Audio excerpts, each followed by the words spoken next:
Welcome to The Kitchen Table, a conversation about faith, music, and culture. Join Shine.fm's ministry director Brian McIntyre Utter and his son Jake around the table for this week's chat. Welcome to the Kitchen Table Show. My name is Jake. I'm Brian. And we are glad to have you here this week. Just a little quick rundown of the show. We are a father-son podcast talking about faith, music, and culture. And the reason we started this show is just to really encourage parents to have these faith discussions and to grow in Christ together. And so we really wanted to encourage that. The way the show runs is we first talk about a faith topic of the week, and that can be anywhere from music in the church to drugs to...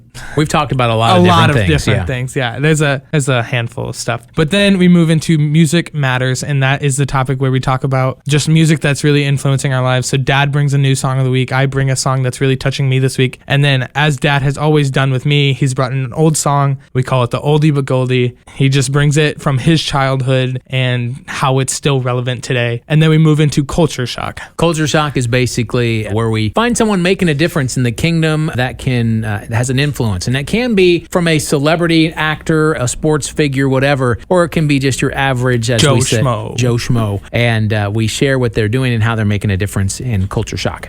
Topic for today. We have a guest with us. We do. This guest is kind of special to both Dad and I. He's actually a family member. Yes. Fun fact. The topic we were talking about today is, we kind of titled it, Is All Music Does All Music Glorify God? A big stigma around Christian heavy metal music or just rock music. Or hip-hop. Or hip-hop, yes. Or any of that. Anything that's different. Anything that is not in the church box of music for Christians has just had this stigma. And so I brought on my favorite metalhead that I know, which is my cousin, Nate Utter. Hope say hello. Hey guys, how's it going? That's Nate. He's my cousin. I'm actually really excited to be here. Yeah, he's very passionate about this topic. This is something very near and dear to me, so I'm excited. Okay, so this topic came about, and you guys were having a conversation, right? Yes, we were. The topic came up. Well, actually, the topic came up because we were watching a father-son YouTube channel. Yeah, there was a random channel on YouTube where a youth pastor and his son would watch just different rock videos. Like they watched like Slipknot. Yeah, which is not Christian at all. And then they tried to like pull a Christian message out of it, and I was like, I don't. They stretched it a little bit, but they have an A for effort. Yeah, for trying. It was very interesting for sure. Yeah. But it definitely,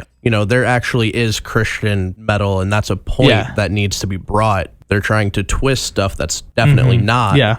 I was like, you know what? Dad and I have a podcast. We haven't talked about metal yet. So, Nate, let's have you on. And that's where we're at today. So do you want to share your story first? Yeah, I can do that. Go for it.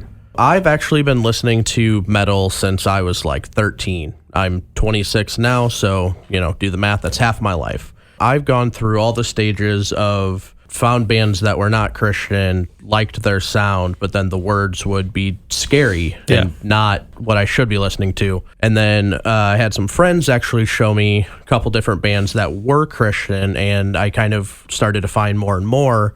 It's the music style that I really enjoy, but yet I'm still getting a good message, and it's they're preaching. And then I started going to concerts, and these guys are preaching in the middle of their concerts in between songs, talking about God, how he sent Jesus down, how Jesus died on the cross. I mean, it is one of the coolest things. And one of my favorite bands is actually a band called For Today. I've been listening to them for a very long time. I actually had an old coworker who her pastor came in, and she thought it was necessary to have him talk to me about my style of music. And I'm like, all right, we can talk. That's fine. Like, we go outside, and he proceeds to tell me that Christian metal music is not uplifting to God, that there's no good in that type of music. And then he started to sing the old hymn, How Great Thou Art at Me.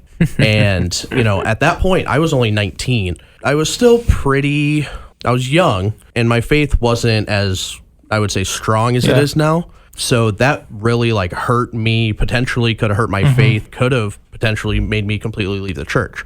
Thank God it didn't. Yeah. That type of issue is something that I try to have conversations with people about now. I've actually got a heavy metal version of How Great Thou Art on my phone. He showed it to me. It's actually pretty good. It's funny. That whole stigma of just metal music. I mean, yes, it does sound very dark. And I mean, it's a dark sound. For me, I'm very deaf. if you don't know that. But Yes, you are. I'm very deaf. I'm a drummer. I kind of have to be. I think it's like an obligation. But I find it very hard to understand the words in metal music sometimes. But You find it hard? yes, I think everybody finds it hard. Not me. I've been listening to it for long you enough. are a veteran. Let's just say that. A newcomer, where I'm very more, I will enjoy Nate's stuff when we're in the car and we're jamming out, but I'm very more on the lighter side. I kind of like the punk music. Reliant K is my clutch go-to. When I listen to Nate's music, I put on the lyrics just to read what I'm hearing. Dad always told me garbage in, garbage out. Right. I always just check the lyrics before, or not before, just like during, to see what they are saying. Because it's some of the most spiritual stuff I've ever heard. Like just the writing of lyrics in that. Because yes, it's hard to understand, but it's very deep theological lyrics. And that's what I love about it. Because you get these people that are saying that metal and rock music is not uplifting to God, but then you can just literally show them the lyrics and be like, boom, like how about, like, what do you have to say? Like, what do you have to battle against that? And so that's the really cool aspect of it. Now we've discussed in previous shows about the worship wars in the local church. Yeah. You know, this goes beyond that. Very first Christian song I listened to was in the mid 80s, and it was a band, and it was more of this pop rock sound. And I soon after I got into Christian music found, and in the 80s there was these brothers, their last name was Peters. They were out just railing against Christian rock music. Now, Christian rock music in that time was completely different from what you listen to today and in the metal scene. The whole screamo thing, which I don't get. You know, let's face it, I'm 50, I'm clueless, but age has nothing to do with it. It's really musical. Can we just accept the fact that you admitted that you're 50, That's even though okay. you're 49 right now? I'm 50 close. Styles of music really depends on a person. So years ago when I worked in youth ministry, I've always worked in radio. Youth ministry was part of that. I would take my youth group to a festival, music festival every year called Cornerstone. It was started by Jesus People USA in Chicago, which if you've been around Christian rock music forever, rock band called Resurrection Band or Res Band later, that's what Jesus People USA is. They started a record label, have several artists on it, but they started at Cornerstone Magazine, and then Cornerstone Festival started on the north side of Chicago at the Lake County Fairgrounds, grew and grew and grew, and then they purchased this campground in West Central Illinois and moved it there. I think at its peak, you're talking 30 to 40,000 people were a part of this thing. It was insane how big it was. I went for a few years. I caught like the tail end of the whole festival. Mm-hmm. And I mean, you would get miles of walking in a day and just bands playing everywhere. And it was just, it was awesome. You know, the reason that I think that experience of that festival is so great. This is not mainstream Christian music. This is not, you know, the artists that you would hear on Shine. You know, occasionally they would have the bigger artists playing the main stage, like Toby Mac or whoever. But it was primarily those different genres, the underground scene in Christian music. Yeah. And it's reaching people who like that music stylistically. Now, I saw anything and everything there. Christian-wise, do you know? And people ask me all the time. You know, my son or my daughter, they like this kinds of music. Is there those kinds of artists? I say absolutely. Before they even get the artist out, I say yes, there is. There is an alternative sound to everything in Christian music, no matter what style that is. I know Christian salsa music in Spanish if you want it, literally. But there at Cornerstone, you would have bands that were blues, the Christian blues. You would have the whole goth music scene. I went, you know, out of curiosity, I'm going to check this thing out. This band called Savior Machine. And Savior Machine is a goth band. I mean, you know, goth, that typically they use the white, pale face makeup, and they're wearing black clothes, and they got black fingernails and black lipstick, and you think, what a freak. But you know what? There is a subculture in our world that is a part of their style. Yeah. And that's what the kind of music they like to listen to. So to have an alternative on the Christian side of things that is providing that kind of music and where they're seeing the kind of clothes that they're used to, that's what speaks to them when nothing else will. Mm-hmm. And so Savior Machine, by an example, you're thinking, well, what kind of lyrics? They took the entire book of Revelation and turned that into albums, several albums. And when you listen to their music, it is pure scripture. And yeah, it sounds weird to me and I don't get it. But you know what? When I go to concerts, what I love to do more than anything is I love to watch the crowd. Yeah. And how the crowd reacts to the music. And that music is speaking to them when nothing else will. Yeah. And so that's why when you have the screamo stuff, which I don't get, let's face it. In fact, we went to the mission field, spent many years on the mission field, and came back to the U.S. And when I came back to the U.S., I got together with a couple of other my friends who were on the mission field with me. We went to Cornerstone, one of the final years. We went back after being away for like 8 years. And it had changed quite a bit because, let's face it, by this time I'm old, and so are they.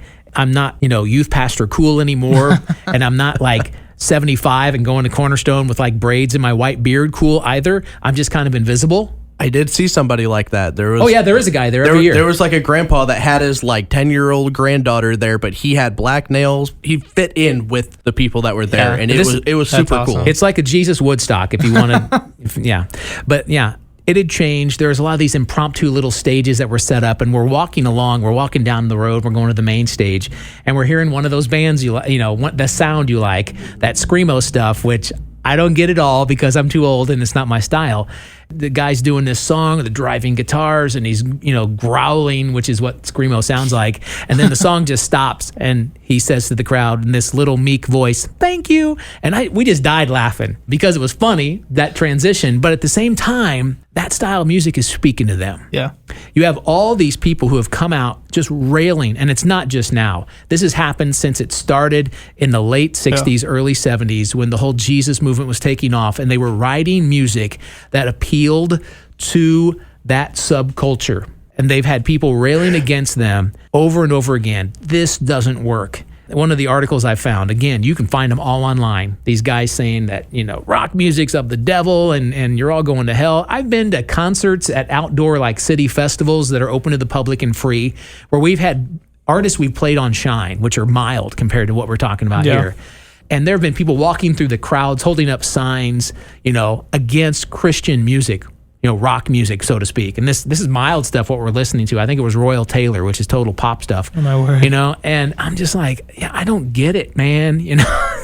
This is speaking to audiences in a specific way. Yeah. So this article says that music has two purposes. One, it's to worship and glorify God, and it's to edify and build up Christians. So my question to you, the music you listen to, this screamo metal stuff, do you feel that worships and glorifies God? Yeah, I mean, 100%, because it's all about what is coming from the heart. As Christians, a lot of times we like to put people and we put God in a box. What is to say God has not given this talent, because it is a talent, right? What is to say God has not given this talent to these people to reach other people? This is what God has given them to do his work. I 100% believe that this is uplifting to God, that it is doing the mission. Our mission is to reach people and preach the word of God. Yeah. That is what they're doing. Absolutely. Point blank. The music you listen to, you as well, no matter what genre it is, that people would rail against. Do you think it edifies you as a follower of Christ? Does it build you up? I'm a very lyrical person when it comes to music. I'll listen to any kind of music. I'll listen to country, and I hate country. I hate country. Sorry if you're a country fan out there, but I hate country music. But if it has good lyrics, I will appreciate good lyrics. No, I won't go listen to it 24/7 because I just don't like country that much. Sorry. Yeah, country's not good. I have literally worshipped to metal music because the lyrics just spoke to me at that point. And I think that's another thing that we talk, like, God can speak through anything. In the most unexpected thing. And so, like, especially through metal music, one of my first memories coming back to America is going to a Red concert. Yeah. And Red is not super metal as Nate's level of metal over here, but who opened for them was Brian Welch. Used to be in the band Used to be in the band Korn. He is in the band Korn. Still is? Oh, he still is? He went back to them. Oh, really? Yeah. Now, this is a follower of Christ Who does his own music that's Christian, and he still performs in Korn, which... He had become a Christian And the lifestyle that the band Korn had been leading was what you think of rock, sex, drugs, all party all the time. Yeah. And it was to the point where like their producers, their managers were just constantly putting this on them. And he's like, this is not the lifestyle that I need to be. So he ended up leaving the band, created this new band that Jake had brought up, Brian Head Welch, and they played for a while. And, it sounded pretty much just like how Korn does. Yeah. But it was Christian. It was bringing that message, just like kind of what we're talking about here. And then he ended up converting over, like one of his old bandmates from Korn, they were talking, ended up also becoming a Christian. Really? Right. Brian ended up going back in to Korn, and I believe now, I think the lead singer is not Christian still, but I believe the rest are, but their lifestyle has changed. They don't party. He's working, but he still preaches. If somebody went to a Korn concert and you run into Brian Head Welch and you start talking to him, he will tell you about his faith and about God, and he will, ask if he's still doing work in a world that technically most people would be like, why is he in a non-Christian band? But Yeah, a lot of people have issue with that kind of thing. And I mean, he was a part of the whole I Am Second movement too. Yeah, his video's up there. A big one out that's from my generation is Alice Cooper. Yeah. Alice Cooper is a Christian. He's a member of the PTA, plays golf, all right? But he's still Alice Cooper, and he still tours doing those songs that people are like, how do you justify doing those songs and those concerts with your Christian faith? And that's a hard one to overcome. Yeah. And I can understand why people would ask that.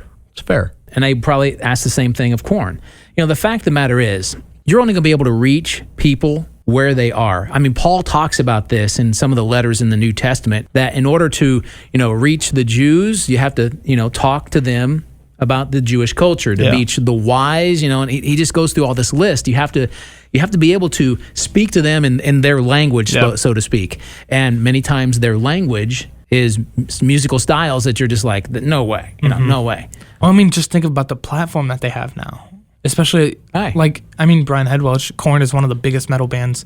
Alice Cooper, I feel like everyone knows who that is. Like, just think of the platform that they're using now. And so it's just... As long as they're using it. As long as they're using it. And I think that's the important thing that we also need to keep them accountable. And let's not bash on them for it. Let's just make sure that their heart is in the right place for it. And pray for them, because they're on the front lines. I mean, that's why I love Skillet and why those guys are doing these major secular festivals. It's just awesome to see that, like Skillet, August Burns Red, For Today, all of these bands that are metal, and Skillet's on the lighter side, all of these bands are using their platform in secular areas. And that's the coolest thing, because they are on the front lines. Well, the same could be said of the hip-hop genre. You've got Lecrae, you've got NF. The whole 116 clique, NF. Old school KJ52. That was my time. Yeah, I loved KJ52, man. He's my first Christian rapper. There's no other way to reach those that are a part of the hip-hop culture if you didn't have that kind of music in Christendom. I feel like we bash on them too much, and we should be appreciating, even if we don't like that style. Like, a big thing that you also have to look at here is a vast majority of heavy metal started out like anarchy, power against the government, and then you start to get into bands like Slipknot that have basically gone against religion, that have said things like that. And that you have those type of bands, and you have like demonic, and there's metal that is very non-Christian and like anti-religion and everything. There's a band called Behemoth, very like anti-God. Back when I was younger, this was one of the bands that really kind of like freaked me out and really pushed me into the making sure I found the Christian metal.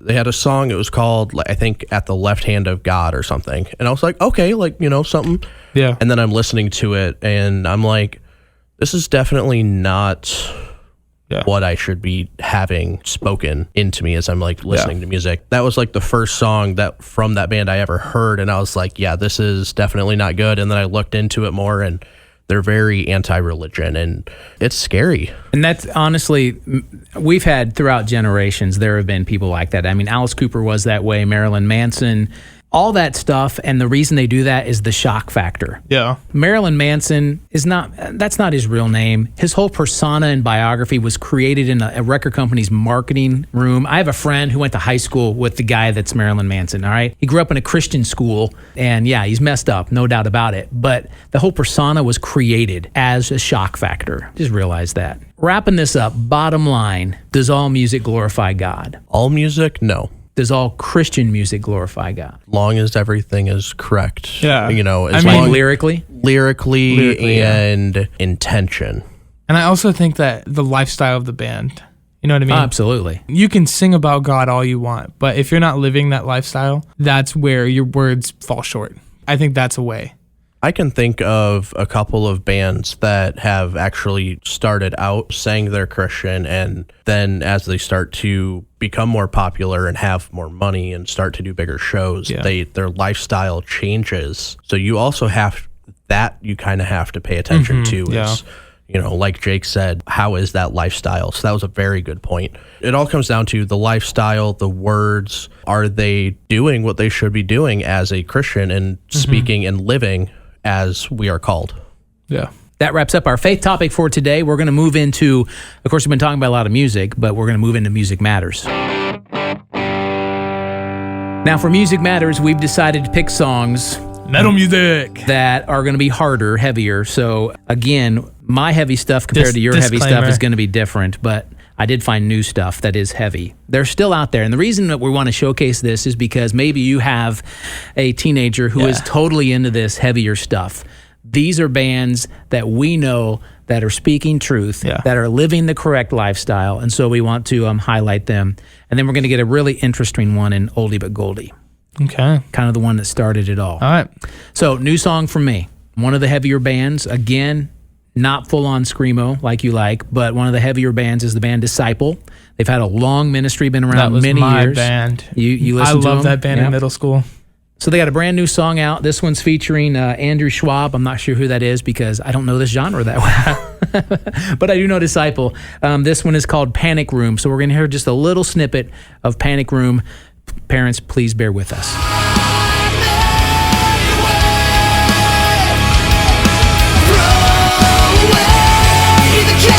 Disciple, the way they've grown and just their ministry that they have is just phenomenal, and I love what they do.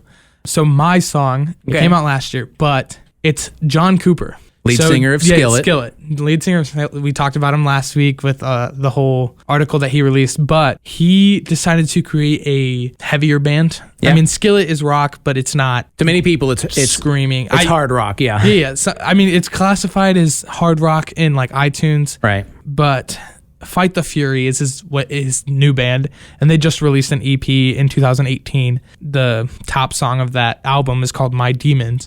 And it's just a really good one, and it's heavier than Skillet, and so it's just a really cool twist because it's the same lyrics that Skillet would kind of use, but just with a different sound. Musically, it's heavier. Yeah, musically different. And so here's a snippet of My Demons by Fight the Fury.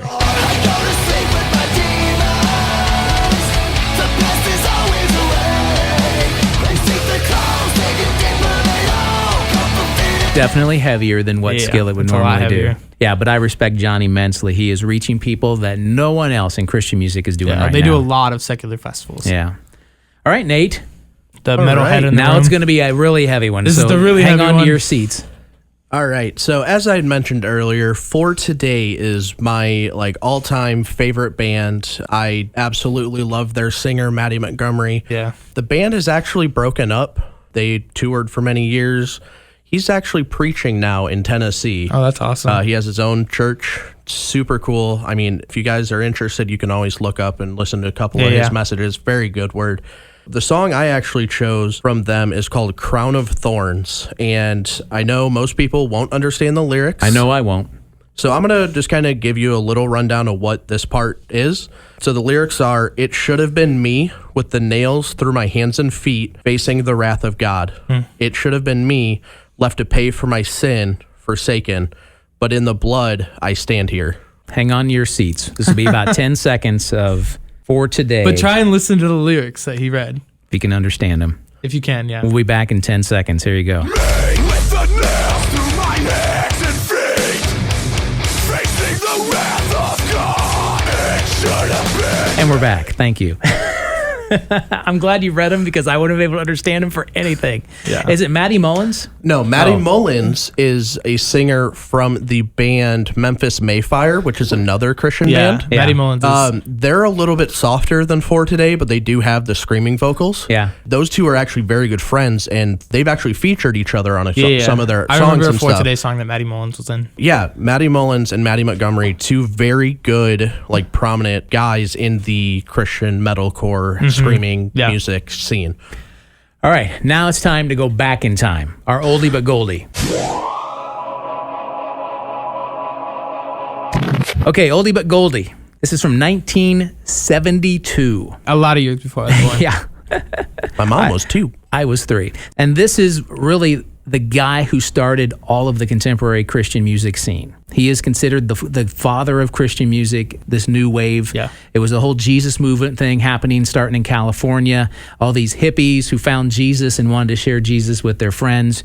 And so they started making music. And so this is from 1972. I think it's his 3rd album by this time.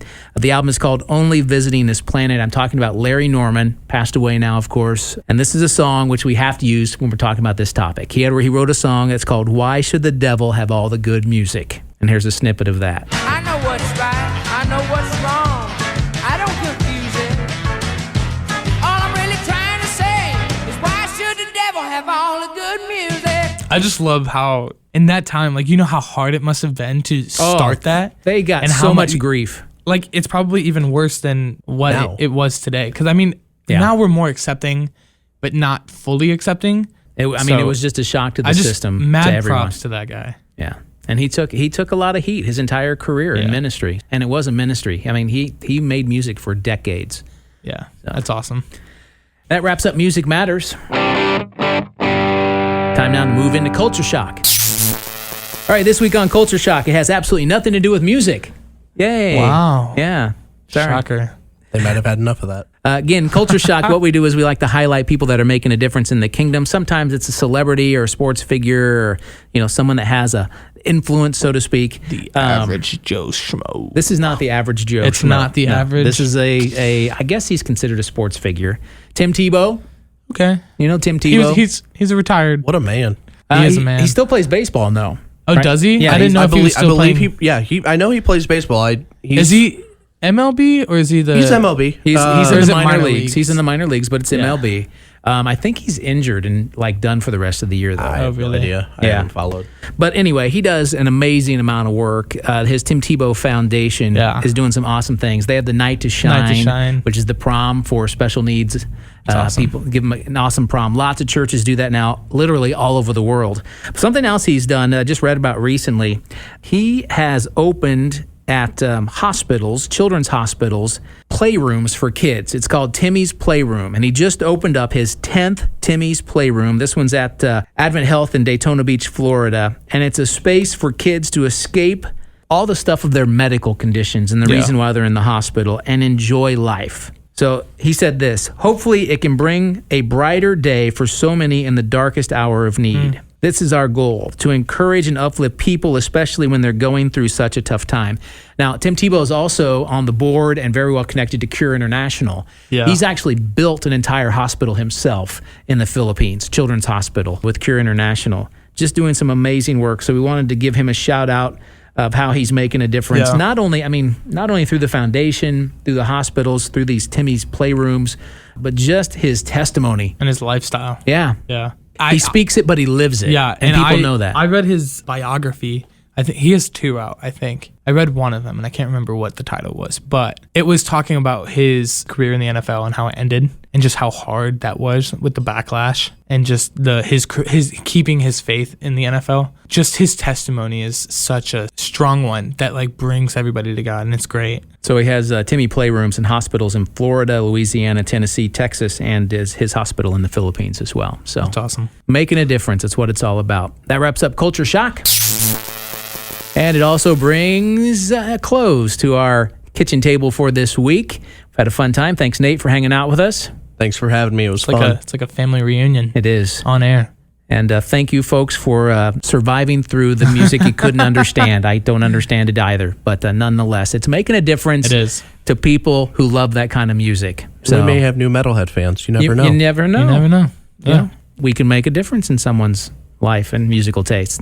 Thanks so much for hanging out with us this week. Again, if you want to get in touch with the Kitchen Table, we have a Facebook group on the Shine.fm Facebook page. Just search for that. Ask to join. You can. We let everyone in. It's more of a group where we just share about parenting stuff, conversations with our kids, whatever, music. And if you want to write us on there and say that you can't believe we played Screamo music, go ahead. That's all right. We'll take it. We have thick skin. So again, the Shine.fm Facebook page, the Kitchen Table group. Well, have a wonderful week. We'll be back next week. Stay salty. Thanks for listening to The Kitchen Table on the Shine.fm podcast network from Olivet Nazarene University. Be sure to subscribe for more content delivered each week on faith, music, and culture.